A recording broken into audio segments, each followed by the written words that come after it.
Hello and welcome back to another SUB-CLE.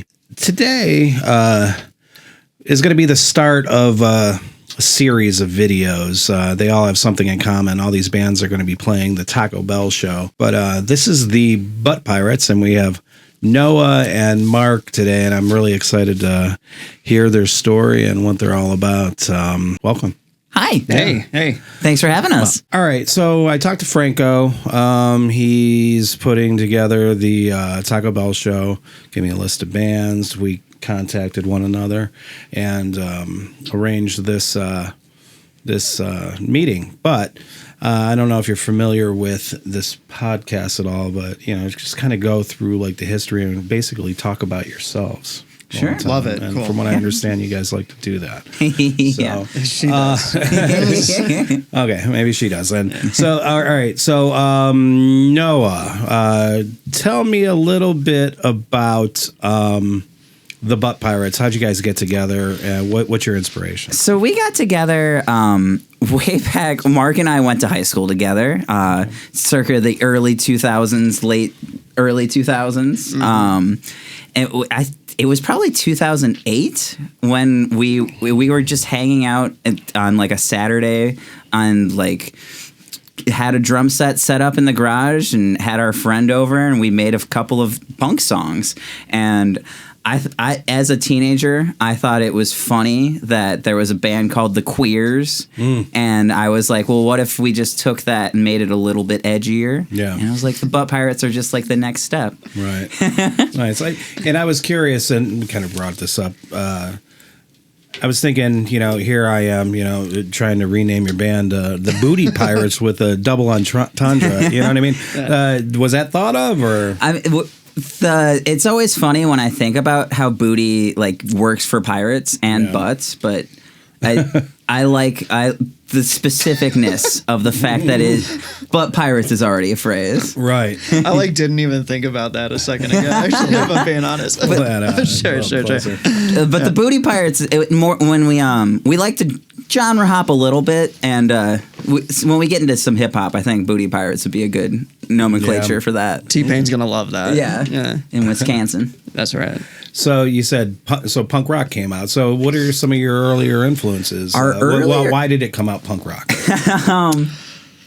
Back then, my influence heavily came from Black Flag and a lot of honestly the Aquabats and just being silly. As we started getting older, I got really into the band Ween, and that added a lot to the just wanting to have fun, make as many different kinds of sounds as we can, but still try to be musicians about it too. Right, sure.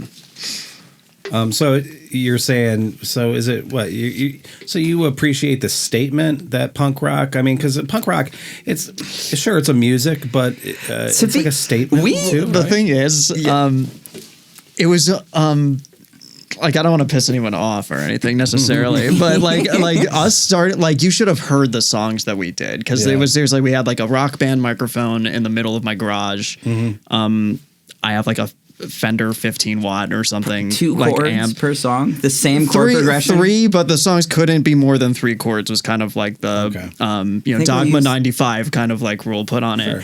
But if we're being completely frank here, it was kind of a it was almost parody kind of level of punk and everything, which.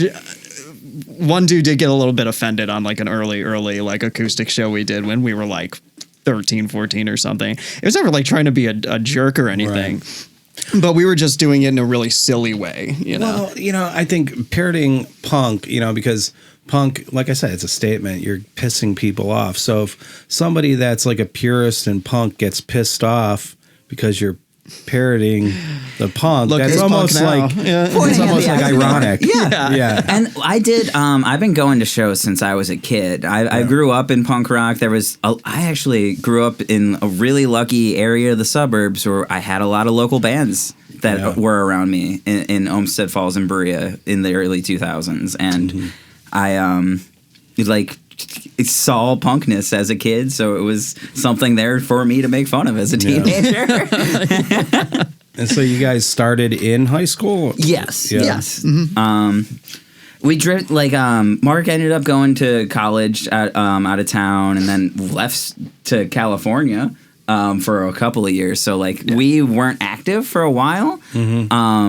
But anytime we came up with a riff or just a silly song idea, we're like, well, that can be a Butt Pirate song eventually. And now that we're in Cleveland again, it's easy to keep pumping them out. Yeah. Nice. And how long has the band been together? I'm asking for your age now, I guess, is what's going on here. Oh, I am 32 years old. Okay. Yeah, 2008 is probably a good estimate. Yes. For how long we've been the Butt Pirates, I suppose. But this current formation. Yeah. So our two members that aren't here, our drummer and our bassist, Luke and Jeremy, they're also 30s-ish. But we're about a year and a half at this current kind of, not to say a serious formation. Right. We're kind of filling in the cement and getting everything filled out. Yeah. But locking in. And you have recordings out, or have you done We that? actually we do have a few demos on SoundCloud right now. And we have a lot of really old recordings from the high school days and stuff that are through Bandcamp and MySpace and things. Yeah. But we actually just last night started seriously recording again to start doing our first real album. So that it's cool. It's a fun process to get into. So how many of those songs from the early days do you still have them? Or there's only a few we cut out, I think. Yeah. Yeah. Well, yeah. Because there were some that were. I mean, like I said, they were all 3 chords and everything. So there's some redundancy. Probably anywhere between 4 to 10 songs that we had done once, maybe even improv on the spot, and then there's no way we'd ever be able to pull that back up. There's some I remember that we have not brought back, but yeah. Yeah. So Mark, what were your earlier influences? Oh, geez. Goes? Well, because you play guitar, correct? Yeah, that's right. Yeah, I mean, beginning of doing Butt Pirate stuff, it was, like I said, just kind of trying to just thrash on the thing, not do anything crazy or anything. I'm not their biggest fan now, but when I saw a DVD of Led Zeppelin when I was 13 or something like that, it's the Madison Square Garden show. He's got the super sick sunburst Les Paul, and he's wearing he might be wearing the sick dragon suit or something. I was gonna say, not the biggest fan anymore, but well, wait, all I care about is his pants. That made me just flip, when I was a kid. So as over Led Zeppelin as I may be at this point, it's I can't deny that was probably my first time seeing a guitar player and freaking out. So. Well, yeah. So why not? Why do you specify why not anymore? Oh, geez. Well, I don't know. You get burned out of that stuff. I was such a purist classic rock kid, in high school and stuff that, it's just that was all I listened to and stuff. Right. So I got to a point where. Well, you put on classic rock stations right now. I mean, I guarantee it's going to be a Led Zeppelin It's song. The same songs I've been hearing. The song remains the same. Although they don't play that one. I will say, though, the guy that kept me going, this isn't going to be a controversial or it's going to be probably 60% of other people that do it is Eddie Van Halen's always going to be my guy, Okay. So I still love that. So, yeah. Okay. Yeah, well, I wouldn't. He was an evolution of that Led Zeppelin. Oh, yeah, for sure. Let's be fair. Yeah, no, I've said about Led Zeppelin, because, it's so overplayed, and it's so much that the songs are just stop already, with the songs. And they're great songs, and it's but they're just so ubiquitous in everything, and Led Zeppelin's like that, and I personally, for me, what really I gotta say, it's the 14-year-old wife. Well, there's a lot. That's of that. There's a lot of personal separating stuff, art from artists, but it depends on how heinous. But yeah, there's it's super young. Yeah. What is she? 14's a child. Did he meet her when she was 14? You're talking about Jimmy Page, right? Yep. Yeah. Oh, okay. So you met her then, I guess? Well, I guess that's better than, what was it? Elon Musk's father met his baby mama. Well, I mean, when she was 3. Nothing's good about Mr. Musk. I will say that I'd rather hang out with Jimmy Page to this day than Elon Musk or any of Elon's relatives. Perhaps I'd be willing to bet. But all right, cool. All right, so. Yeah, and then I'm curious about the song kind of. So you said it started parodying. So there's going to be some humor there, I'm sure, in the lyrics. Oh yes. Who writes the lyrics? Mostly Mark, I gotta say. Oh, we both do. I mean, like it's we'll either like change stuff in each other, or she will change stuff that like I've done, since she's the one singing it. Or they just straight up wrote the song and stuff. So like, yeah, it's kind of the both of us. It also helps that Mark is like actually a musician when it comes to it. Like,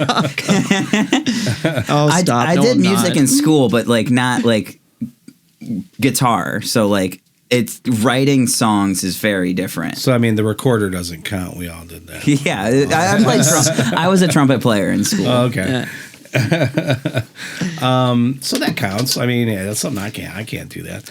So the song, like, take me into the world of one of the song lyrics. Is it one of your pick one? I can tell you my process when I do it. Yeah. So I mean, I practice a lot. I like trying to make cool, fun, like guitar riffs and stuff. But I like to make guitar parts that are kind of funny, something like this, like so circusy or like so catchy that it's Bungle kind of thing. Yeah, totally. Yes. Yeah, absolutely. I want like comedy to kind of come through the music as well, as best I can. You can only do so much, I guess. But as soon as I get an idea, there goes Wayne too. Yeah, exactly. Totally. Yeah, my man. Yeah, so. When I think of an idea that makes me laugh, or we've exchanged one in like the group text or something like that, as soon as I get that first like stupid sentence down, then like I'm off. That's most of our texts to each other since 2008 have just been like a silly phrase that has popped up in our lives and is like, all right, that's a song. There we go. That can be in the bank. Like Papa's Wet Box. That's a good one. Okay. That's a song we just put down yesterday in recording, and it's just something that came out of my mouth once, and we wrote a bunch of words around that phrase. Okay. Nice. So you're not so it's not something that this inner thing is coming out of you and you're expressing yourself deeply, or do you find in like a primal like cave woman kind of way. Okay. I like it's like my id almost is coming out. It's the simplest of the most purest form of my brain and thinking process is Butt Pirate lyrics, I'd say. And I think there's a space for that kind of expression. You know what I mean? Like there's a lot of bands that like people wouldn't assume maybe I would like, or they would probably assume most people wouldn't like, or something like that. Like Insane Clown Posse or something like that. That shit is so fun. Right. That like. It's silly a lot of the times. It's like ridiculous. But they go through whole themes too. Yeah, they'll have a whole. It's a storytelling. Yeah. And if it just makes me laugh, I'm still gonna count that as me like really liking the music. You know what I mean? And music is entertainment. And what's a better measure of being entertained than laughing at something? Like yeah. Okay, so do you think? Because it's been what? What are you saying? Like over 10 years that you guys have been doing this. Do you think that it's evolved? So it started out with the 3-chord progression, but are you doing more than 3 chords? Yeah. I was trying to find a good. It sparked in my brain earlier.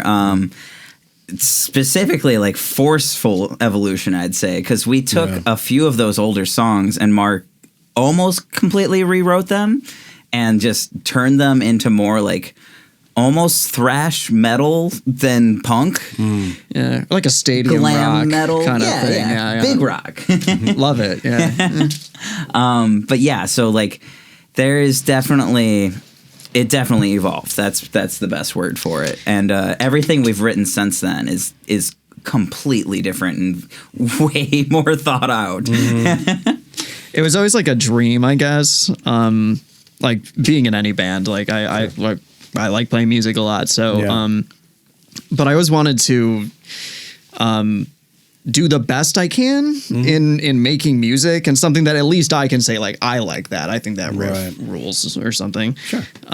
Exactly. Subjectively. But like, I always wanted something that like I was super proud of musically that had the worst like lyrics I could think of on them. Not like offensive or anything like that, but just like singing about like, you know, my Bandersnatch Tinder match or something like that. You know, just like stupid shit. But, you know, good, like as best as I can make good music, supporting something like so silly, like off the rails silly. Yeah. Well, yeah, I mean, obviously there's got to be some kind of shock value. If you're, would you call it what you're doing now, punk, or did it just start? I was as actually punk? we were kind of talking about this a second ago, where you brought up why punk, and I wouldn't really even call us punk anymore, to be honest. I like the term gutter glam. If I can like coin a phrase. If not, I would say we're more just a heavy rock band. Okay. Well, we're fast like punk, but I don't think we're quite heavy enough to call ourselves a metal band. Okay. There's just a little bit too much levity in our attitude. Our drummer Luke Butt is like really, really punk.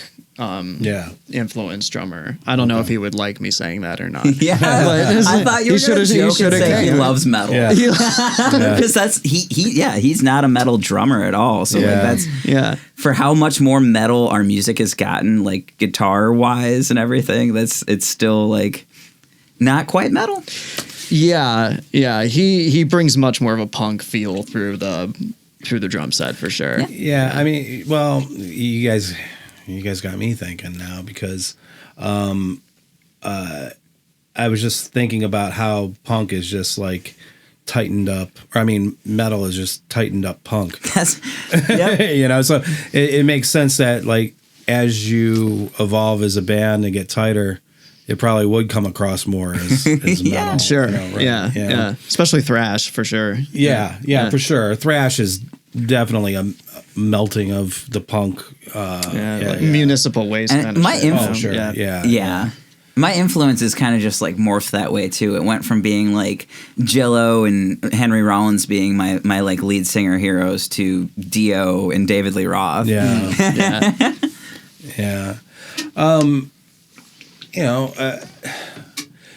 know, when you say Black Flag, Rollins, stuff like that. That stuff was a little bit even before my time, and you know, I'm a little bit older than. There's a pretty big disconnect to my me and them, but and I'm just curious. You know, it's almost like if I would have been like really into like like Chuck Berry. You know, I wasn't.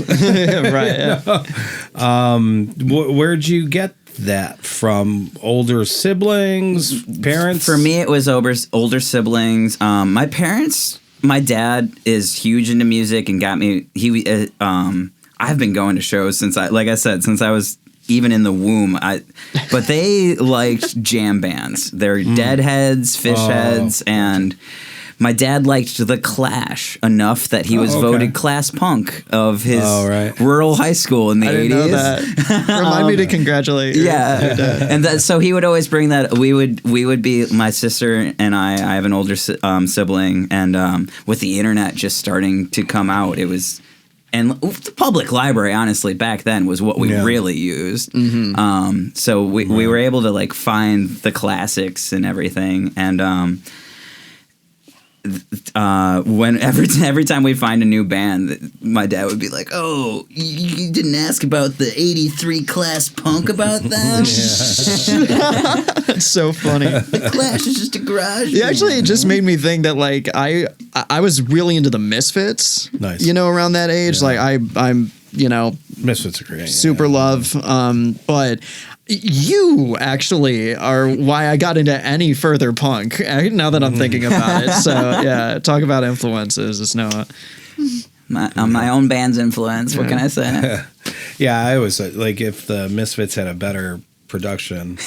I mean, they would have been. I mean, because their songs are so catchy. Oh yeah, I like never listened to them as a kid. I didn't really listen to them until I was in my 20s, and it probably would have been a bigger influence on me. But I always said I was too old to begin the training on them. Never. So yeah, and well, Mark, because Led Zeppelin is definitely before your time. Before my time. Yeah. And older siblings, parents. Oh, get you into that. Yeah, I mean the Zeppelin name drop is like, that was the first dude I saw. That I was like, but my mom had got me that DVD, right? Okay, so nice. she was like, "Oh, you're gonna love this. Like, check this out." But the first couple Van Halen albums I got from her and everything, and she had this killer vinyl collection, like Meatloaf, who I love, Nice. Dead Boys. Actually, that was a punk that didn't come from you. Your family comes from music like way more than mine does too. And I like always kind of forget about that. Yeah. Because it was just because your mom was like, "What? You're going to a show in Cleveland when we were kids?" Oh, she still says that to me. Yeah, that's right. She doesn't know we went to. She doesn't know we came all the way out here to do this podcast. So please don't let my mom see this. Please. Leaving the suburbs.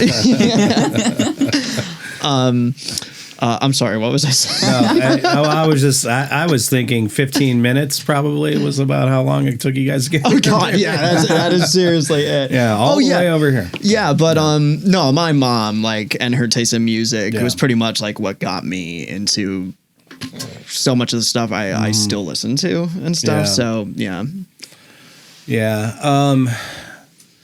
I'm gonna share with you guys. I don't like to make the show about me, but I'm sorry, we haven't asked you a single question. I know that's really so rude. My questions and don't. But anyway, no, you can do whatever you want. But my mom got me called those boom boxes back in the day, right? Mm-hmm. And with cassettes, and she got me like 4 cassettes. It was Motley Crue, Shout at the Devil. Fuck yeah. Quiet Riot, Mental Health. Cool. Nice. And Prince and the Revolution, Purple Rain. Cool. Nice. And Huey Lewis and the News, Sports. Fuck yes. Yeah, Nice, man. So that kind of shaped where I went from there. And then I heard Master of Puppets later on in high school. Right. That was over. It was metal. That's how Metallica was for me. I remember being in like sophomore, junior year and being like, "Oh, so this is just punk rock, but good." Right. Yeah. I was like my friend sat me down, made me listen to Four Horsemen and Rain and Blood by Slayer, and I was like, "Oh, Megadeth guy." But, Now that I actually Megadeth over Metallica for sure. But with Huey Lewis and stuff, it's like I love Huey Lewis. Yeah, and the News, very man. good. And like actually, I guess I should say it's like a lot of what we're kind of music we're trying to make now is a lot of really, like I said, like kind of silly, like carnival-ish music and stuff. Right. There really is kind of like a pop injection in there now, or at least that's kind of the idea and stuff. I don't know, like there's like this new metal band called Maximum the Hormone. Okay. I don't know if you've ever heard of them. Not heard. Oh, you should check them out. Yeah. It's, I would say we pull more influence from nu metal than most other metal subgenres, to be Limp honest. Bizkit, maybe I love Limp Bizkit, to be honest. Limp Bizkit rules. Deftones, Korn, all those guys. I was listening to a Static X song on the way over here. Okay. Yeah, well, as far as new metal too, now we're really getting off on a tangent, but I always kind of thought that was more introduced. Like, I think the new metal, like Sepultura, when they put out Roots, maybe even Chaos AD, I kind of thought was going more into that groovy kind of realm. I mean, you could say Pantera, really did that. But then when they all kind of led the way for Korn's first album. And I think kind of. Right. I mean, am I wrong? Tell me if I'm wrong. I haven't exposed myself to much Korn. Yeah. To be honest. It's just Limp Bizkit for me. And then there's several other like smaller nu metal bands that I can't even like the only one I could just name drop is Skindred off the top of my head. But like just anytime I hear something like that syncopation and stuff, and it's I hear what you're saying though. Yeah, for sure. Yeah, it's the way. And then it's like Deftones kind of did that, but then I think Deftones kind of created the whole emo thing. A little bit. Yeah. You know what I don't get, and this is like. This you might want to cut this out because this isn't like interesting or anything, but no. I always hear people talk about the Deftones as like this band everybody wants to have sex to. Oh yeah, you know what I mean? Like, and I always said they were sexy. I don't quite get it. I don't quite get it myself. But that? No, I don't know. I'll tell you what. I'm not going to go put it on. Yeah. Well, obvious. Like, there's that one. Have you seen The Butcher? I can't remember that. I don't know song names. I just know the songs. No, sure. Or Sex Tape. Anything off of that album. It's probably going. The earlier Deftones, no, that was just rap metal kind of mixed. Maybe that's what I'm thinking of when people say that, and I'm like, and then it just kind of morphed into something completely different. They're definitely their own thing now, but whatever. No, right. Deftones aren't from Cleveland, which brings me to what are some Cleveland bands? I mean, I know that you guys said the Dead Boys already. So, any other Cleveland bands that kind of get your attention? Well, as I mentioned, I said that we grew up in a weird golden age of suburban local bands. Yeah. Delay. I have to give a shout out to Delay. I don't know if the Islebecks are still doing music. I know Delay played a show not too long ago, but they were a group. They did? Yeah. Sweet. Over like wintertime. Cool. Yeah. That I missed it, honestly. But like, yeah, me too. Yeah, they showed me like what DIY could happen, that punk could happen, and they were doing it in the suburbs, and it was just so much fun.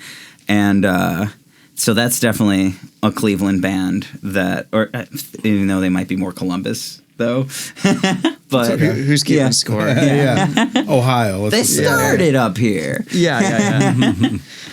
Well, geez. The Baja Battle of the Bands. Was so stacked with so many good bands that I've definitely never played a show with so many bands that I liked to that degree. Right. Like I was so stoked when we were there and everything. Yeah. I was really excited for us to be done playing so I could be like, okay, sweet. Yeah. Like, what's this next band coming on? Yeah. There's this 2-piece in Akron. Also not Cleveland, but it's closer than Cleveland. Yeah, it's close. Right? It's even closer than Columbus. Yeah, this 2-piece thrash metal band called SUB-CLE, and they just blew my ass away. Yeah. What do you mean 2-piece? Guitar and drums, or bass and drums? Oh, yeah, guitar and drums. Yeah, okay. They rip. They're really, really, really, really good. But everybody who was on that bill was just like bringing their A game. It was all really good. Yeah. Yeah. So brings me to the Baja Blast.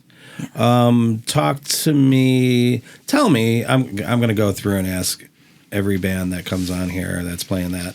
What was your first introduction to the Baja Blast, and what do you think? How do you think it affects the local scene? I mean, I think it's a really good thing for the local scene. Yeah. I can't I heard about it for the first time years ago. I'm not sure if it was the first or second, but I think I just saw it in like an Instagram reel or something like that. And someone was just like, oh, Cleveland's fucking nuts and everything's like getting down to Taco Bell and shit. And I was like, fuck yeah, that rules. I'd seen other stuff like it before, it's unique, but I was like, oh fuck yeah, I know what Taco Bell that is. Oh shit, I should move back home or something. And then I did like years later and stuff, but like, tons of people are going to come hit this thing up, you know? And like, I know they have in past years. I've always had to miss it because I wasn't like actually local, like at the time. Right. But what part of California? Culver City in Los Angeles, California. Yeah. Were you trying to be an actor or something? That's where I was just trying to make my rent money and get back home before the sun goes down. But I can't think of anything cooler to like bring a scene together or like amp it up than something like this. I mean, it's got that degree of spectacle of where it is and all that shit. So Noah, my roommates do a lot of music as well, and I heard about the first one through my one roommate, and they brought it up to me, and I was like, being in the DIY community for like so long, and like trying to put on shows at places for so long, and seeing like what happens when we set up at a random place and just start playing. What normally happens, and I was like, oh, so they're gonna play one or two songs and get shut down. And I remember my roommate got back home when the first one happened, and they were like, yeah, they played like part of their set and it got shut down. It was so much fun. And I was like, okay, I mean that's cool. And then like the fact that it happened again, and like showed that they like. We were doing this, and we're going out and we're playing and we're putting music in people's faces and doing what we want, and of course that's good for the DIY community. And I know it's like kind of popped up at other places a little bit, and it would be so cool to just like see it keep popping up like this. I think it's really interesting, because the first one did. You could say fail, but it didn't. It did what it was supposed to, but then, the next time all the proper, papers were filed and everything was legit and good, and it just kind of went off and it worked. Yeah. Yeah. And is this your first Baja Blast? It is. Yeah. In attendance too, unfortunately, from my end as well. Oh, okay. Yeah, and then have you guys played around anywhere else, or? Yeah, we did some Akron stuff a couple weeks ago. Yeah. Let's see, we had the Taco Bell one, the No Class one. Mm-hmm. Since then, it's just been like 2 or 3. Yeah. Last 2 months. What's a venue around Cleveland that you really enjoy, other than Taco Bell parking lot? It's a small one, but I actually really like the Roxy above Mayhall's. Yeah, that's new. Yeah, It's kind of not really like a small one though either. I just really liked the sound in there. I guess it's fucking amazing. Built specifically to like be bigger than what Mayhall's was. Compared to Mayhall's, it's and that's huge. Mayhall's, Foundry, and No Class are all like the same size. Yeah. So, and that's the Roxy is bigger. Well, yeah, the Roxy is big. Yeah. So but Mayhall's before the Roxy, like.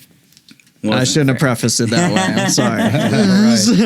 Well, you weren't local. You weren't local when Mayhall's before Roxy was built. So. I was going to say it's all technically Mayhall's, right? Yeah. And, is it? Yeah. I mean, I think so. I don't know. I mean, it's in the same building, so totally. Because it was the bowling alley. And then, I guess they just decided they can make more money. Yeah, I like that place a lot. But yeah, I mean, Class, actually. No Class is like probably my favorite place to go for, punk or metal, something like that. Yeah. That whole area, it's a shame that the Fantasy... Is the Symposium still doing things? I'm not sure. Because it was like that whole area. I mean, you kind of got Brothers, you got No Clash, you had the Foundry, Fantasy. They had the theater and the club or whatever. Right. Yeah, and then what did I say? Symposium. Then you have 5 o'clock. I mean, that's just like the. I don't know. If it's like the Broadway of punk rock. And honestly, and even a little bit further is Mercury, and then like or Winchester. Yeah. And then a little further is Mercury in that direction. And yeah, it's cool. But Lakewood was always cool. Like when I was in, it was like Coventry and Lakewood. You had the grog shop, and then out east you had the Euclid Tap. Love the grog shop to death, yeah. Yeah. And then, it was, Lakewood was always, I don't know if it's just What do you think it is? Just the lake? Maybe the mist that comes off the lake makes you in the rock and roll? I don't know what's going on.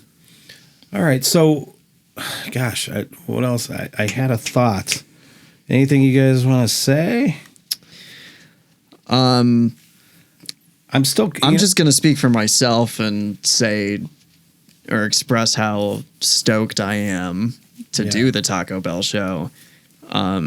When I first heard about it and this was before we even like got back together to do like Butt Pirate stuff again. Yeah. I was like, oh my God, like imagine if the Butt Pirates played this. Like the Butt Pirates should play in a Taco Bell parking lot, man. Like that would be perfect if only, you know.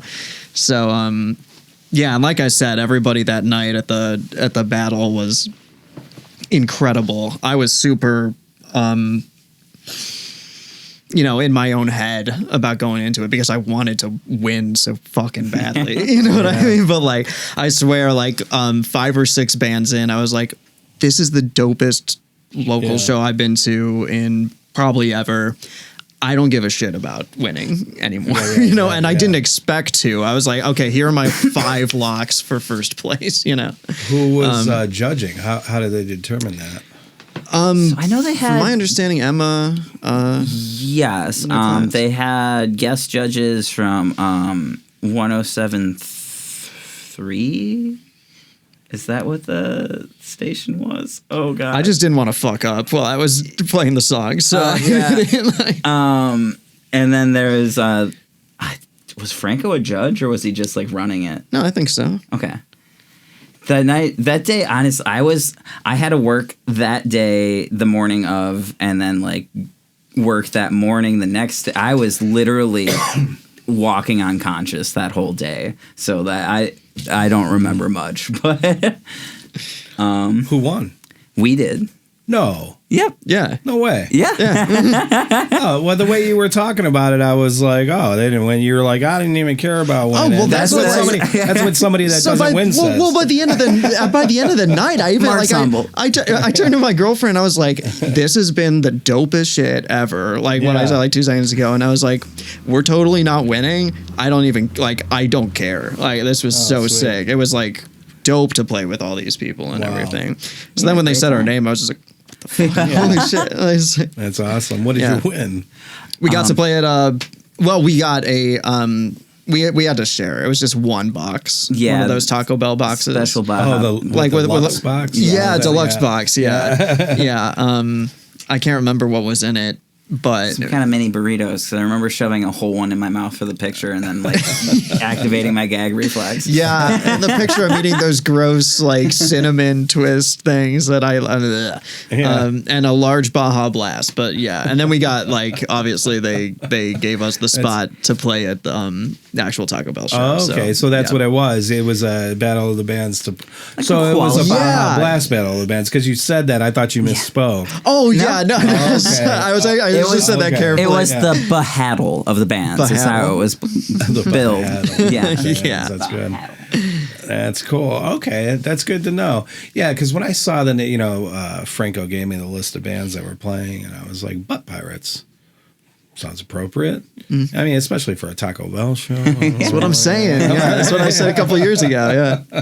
Well, I'm really looking forward to seeing you. That's what's cool about this. I have you know what? I didn't do any research. I don't like to do research. I know I get some comments and you don't know what you're talking about, whatever. No, I don't. Well, it's better to ask questions that way. It keeps me curious, because I feel like if I do the homework, I mean, sure, I might ask more intricate questions, but my curiosity is more piqued. Well, I don't know. My curiosity is never ending, I guess, like any of ours, I'm sure. I can go down in a rabbit hole. I guess I'm trying to get a feel for what the music is without hearing it from just listening to you express speaking about it. So I guess what I gather, I'm going to run this down. So it's definitely punk influenced, evolution, humorous, catchy, Oh yeah. What are the vocals like? What are you channeling there? Are you screaming? Are you singing? There's a lot of screaming. Yeah.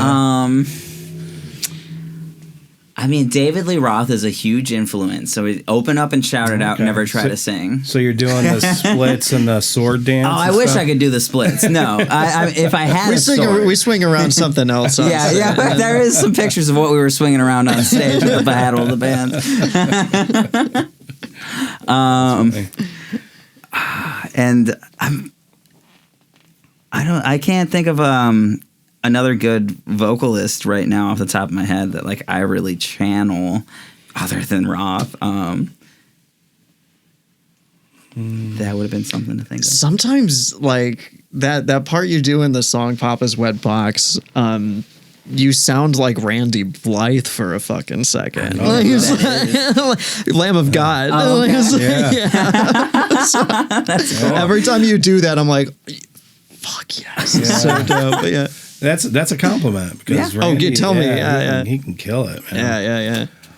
Yeah. Okay. I remembered what I wanted to ask you. So I know you mentioned the Les Paul, and you seemed like you were fond about it. That intrigued me about your gear. Oh, sure. Yeah. Are you a gear guy, or see? I'm the type of guy that I get I need a screwdriver. I buy a screwdriver. I'm not looking for a vintage screwdriver. I'm not looking for whatever. Yeah. You know what I mean?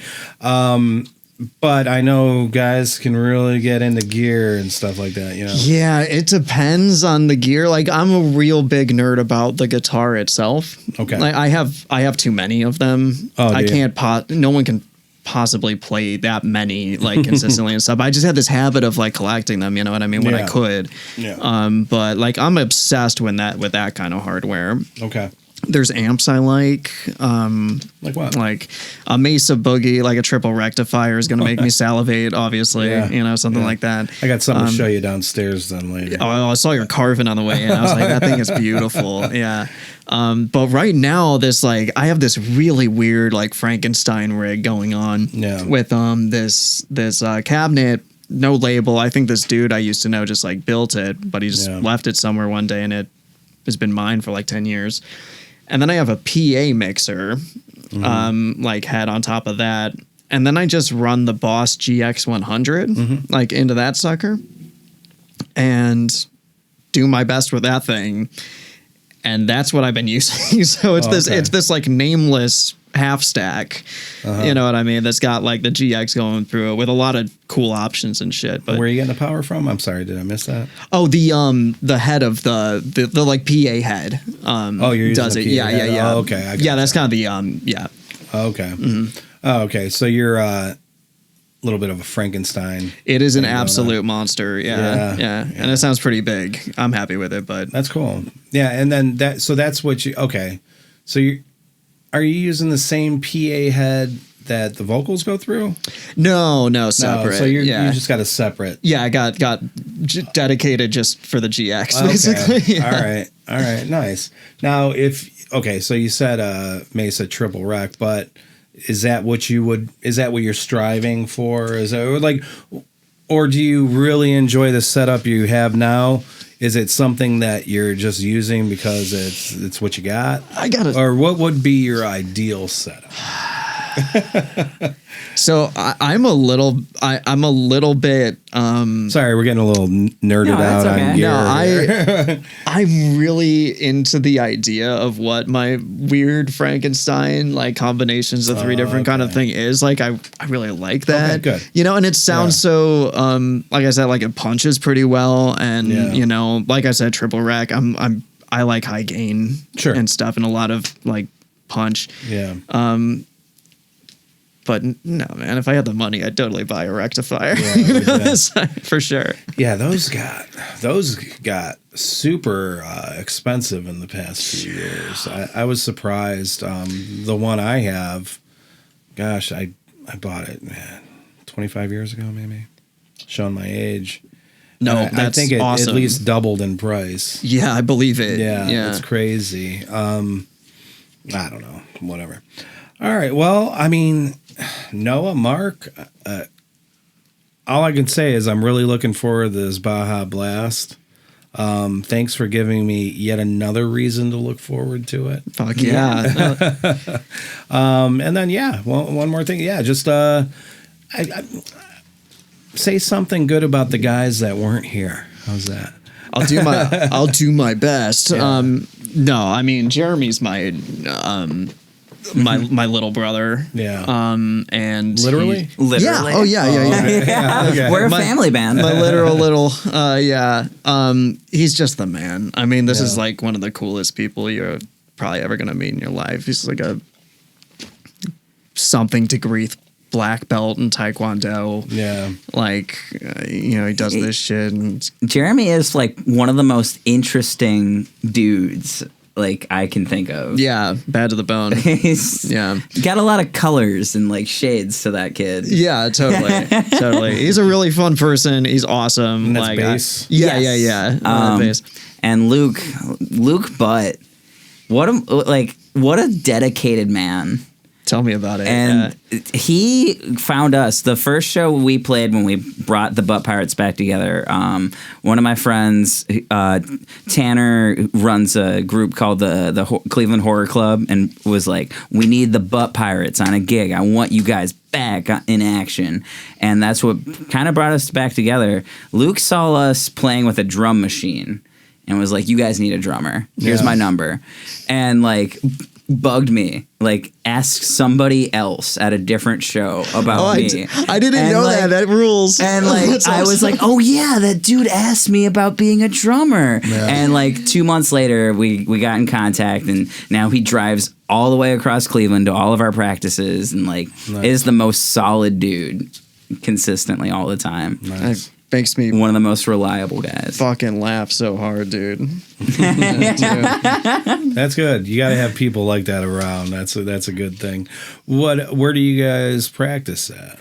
My house. Oh, Yeah. Okay. I live in a punk house to a degree, so we can be loud in there. That or maybe someplace we should leave undisclosed. That is a business. A in Euclid. family-owned business connected to us that after they're closed, we're allowed to be loud in there. Sweet. Yeah. Awesome. Yeah, we're trying to get the sponsorship official with them, but All right. And then I would get all these stains out of my costume. All right. Well, yeah. Unless there's anything you guys say. I don't know.